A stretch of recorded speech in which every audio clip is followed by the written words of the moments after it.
In this part of the interview, I like to kind of get back into the man that you are. Okay. Like, you know, because I know with you, pain is a really big fuel behind a lot of your music. Big facts. I know the death of your friend Mag Mm-hmm. recently, your close friend. Yeah, HYO right here. Hold your own. That affected you greatly recently. Mm-hmm. How did he pass? CoVid.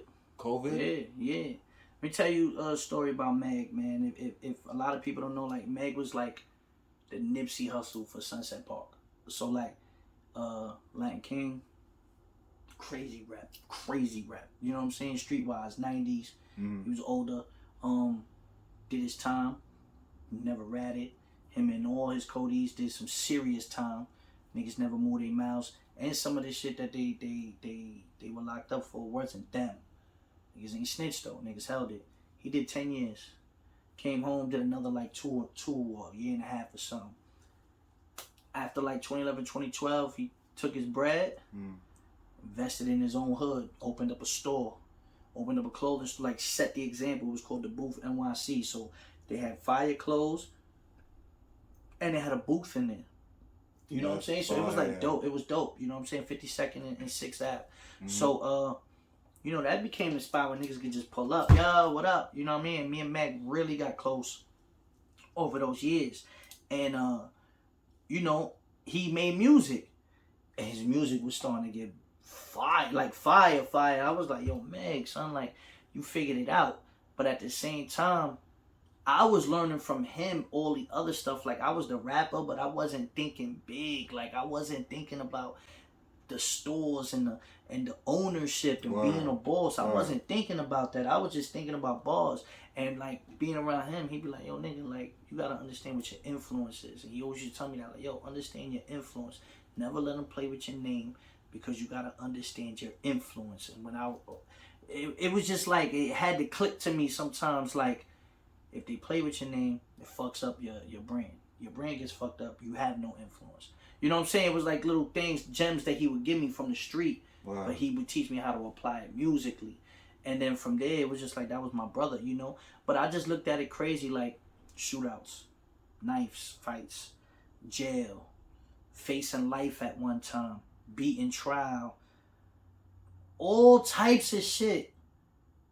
And the nigga died of COVID. Mind you, his code D, my man Bade, Bade had did almost 25 years. Meg came home after 10, but Bade ended up doing 25. And Meg would go I'm talking at least twice a month upstate to go check him. And I remember them mad times I'd be like, yo, Meg, where you at? He'd be like, yo, I'm upstate, I'm checking Bade. And I used to be like, damn. And recently, like before he came home, I was like, damn, son. Like, yo, you really did the whole bid with this nigga, son. Like, you different. And I remember he laughed at me. He said, you already know how it is. You know what I'm saying? So I was like, all right, cool. What I didn't know was he was telling Bade everything. Like, he would give Bade pictures. Yo, look, we did this showcase. Yo, look, my boy Cortez, we did this video. He was just entertaining them. The nigga Bade never knew he was coming home. He would entertain him with all types of shit. So February, late January, early February of last year, Bade comes home. They finally get this shit overturned. It was on Channel 7 News. It was all over. I was like, yo, this is crazy. So he did a big party for Bade.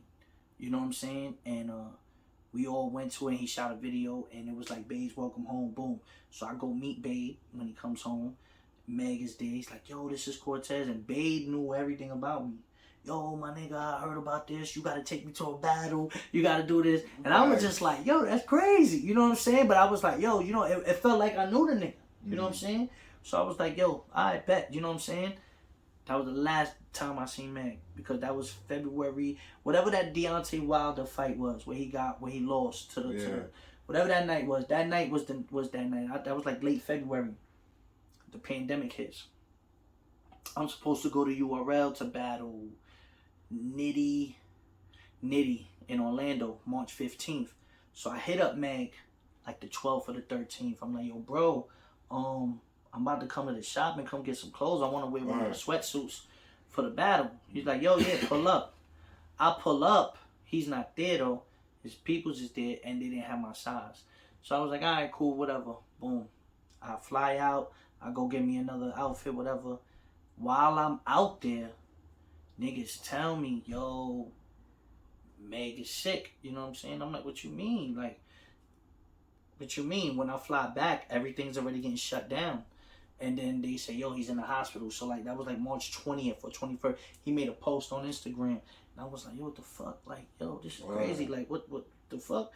And he was just like, yo, man, you know what I mean? And it's crazy, the video, like, I'll show you. But, like, the video was scary. And I was just like, nah, not this. Like, you beat so many obstacles for this to take you out. You know what I'm saying? Like, it just fucked with me. And then yeah, man, it was just, that was it. Like, they had put him in a induced coma. He never got out of. He fought for a month though. He ain't passed away till April 1st, May 1st. So he was in a coma for about a month and like 10 days. You know what I mean? But it was just like, that shit was just eye opening to me. Like, that's crazy. You know what I mean? Shout out to his wife, his 2 daughters. You know what I mean? It's crazy.